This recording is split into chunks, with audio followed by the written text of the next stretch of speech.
हिंदुस्तान, हिंदुस्तान से लाया, हिंदुस्तान, सोने की चिड़िया।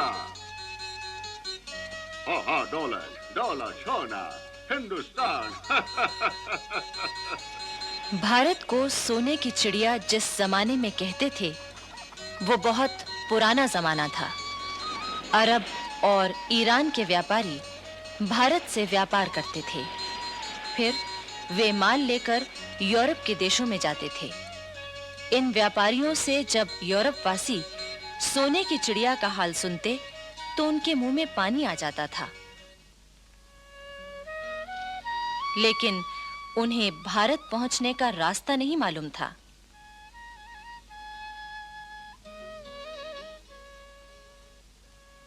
आखिर एक दिन कोलंबस नामक यात्री भारत की खोज के लिए निकला, लेकिन अफसोस, उसने पश्चिम का रास्ता पकड़ लिया और वो जा पहुंचा अमेरिका। बस लगभग इन्हीं दिनों पुर्तगाल से भी एक यात्री सोने की चिड़िया खोजने चला था। 22 मई 1498 को उसका जहाज मालाबार तट पर कालीकट पहुंचा।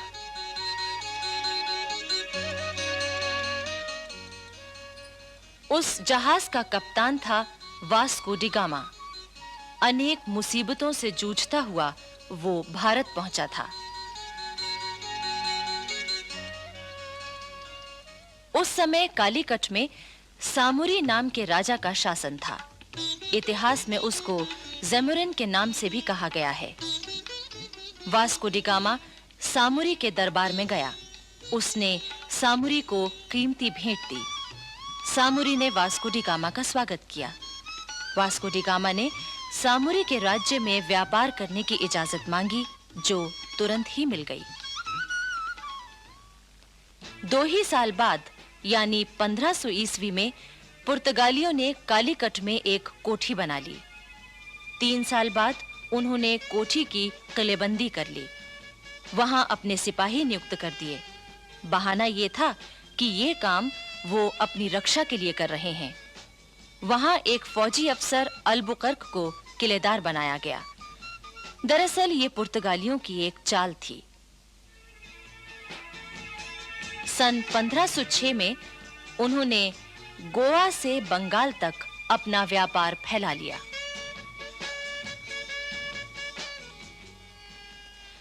सत्रहवीं शताब्दी के प्रारंभ में हेक्टर नामक एक जहाज अंग्रेज व्यापारियों को लेकर भारत की ओर बढ़ने लगा। इन्होंने सन 1600 में महारानी एलिजाबेथ से आज्ञा लेकर एक व्यापारिक कंपनी बनाई थी, ईस्ट इंडिया कंपनी। इस हेक्टर जहाज के कप्तान हॉकिंस ने जहांगीर के दरबार में पहुंचकर सबसे पहले घुटनों के बल झुककर जमीन चूमी और बादशाह के प्रति अपना आदर प्रकट किया।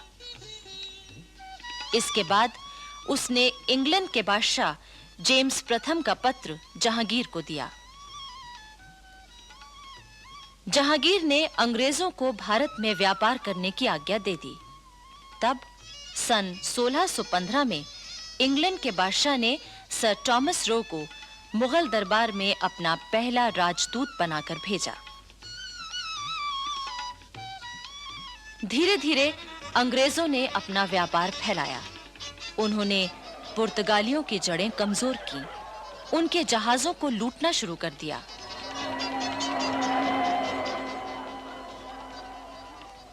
औरंगजेब के समय में तो उन्होंने कोठियां भी कायम कर लीं और अपनी हिफाजत के लिए किलेबंदी भी कर ली। इसी बीच भारत में फ्रांसीसी भी आए। उन्होंने भी अपना व्यापार फैलाया और जड़ें जमानी शुरू कर दी। उस समय उनका मुखिया था दुमास। औरंगजेब की मृत्यु के बाद मराठों ने कर्नाटक पर हमला किया। फ्रांसीसी कंपनी के मुखिया ने अपने सिपाहियों के जरिए कर्नाटक के नवाब की मदद की। मराठे हार गए। कर्नाटक और दिल्ली के बादशाह दोनों ने खुश होकर दुमास को नवाब की उपाधि दे दी। 2000 सवारों का सेनापति भी बना दिया। सन 1741 में दुमास की जगह डुप्ले नामक फ्रांसीसी कंपनी का हाकिम बन गया। ये बहुत चतुर सेनापति था। दरअसल डुप्ले पहला यूरोपवासी था जिसके मन में भारत में यूरोपीय साम्राज्य कायम करने की बात आई। डुप्ले ने उस समय के भारत की दो कमजोरियों का फायदा उठाया। एक तो ये कि यहाँ के देशी राजा नवाब आपस में लड़ रहे थे। दूसरे ये कि उस समय राष्ट्रीयता की भावना लोग भूल गए थे। डुप्ले ने इसी फूट का फायदा उठाया। अंग्रेजों ने भी इस नीति का फायदा उठाया। उन्होंने न सिर्फ फ्रांसीसियों को कमजोर किया बल्कि देशी राजाओं को लड़ाने और फिर उनमें से किसी एक की मदद करने की नीति अपनाई। बाद में उस मदद लेने वाले राजा को भी उन्होंने अपने प्रभाव में ले लिया। अब देखिए बंगाल में क्या हुआ। ये बात है 1755 की। उस समय बंगाल में नवाब अलीवर्दी खां का शासन था। अंग्रेजों ने अमीचंद नामक व्यापारी से मिलकर बंगाल पर हमला करने की तैयारी की, लेकिन बंगाल के शासक अलीवर्दी खां ने उनकी एक भी चाल न चलने दी। लेकिन अलीवर्दी खां बूढ़ा हो चुका था। उसने एक दिन अपने नवासे सिराजुद्दौला को अपने पास बुलाया। सिराजुद्दौला उस समय 24 बरस का था और वही अलीवर्दी खां का उत्तराधिकारी भी था। अलीवर्दी खां ने सिराजुद्दौला से कहा, बेटे, मुल्क के अंदर यूरोपियन कौमों की ताकत पर नजर रखना।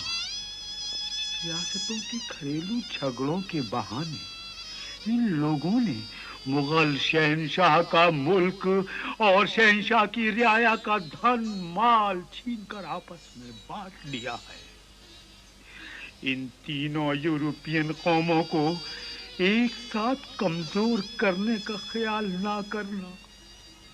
अंग्रेजों की ताकत बढ़ गई है। मेरे बेटे, उन्हें किले बनाने या फौजों को रखने की इजाजत ना देना।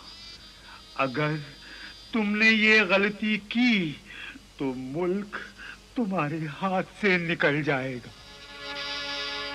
अलीवर्दी खां की मृत्यु 10 अप्रैल 1756 को हुई और सिराजुद्दौला अपने नाना की गद्दी पर बैठा।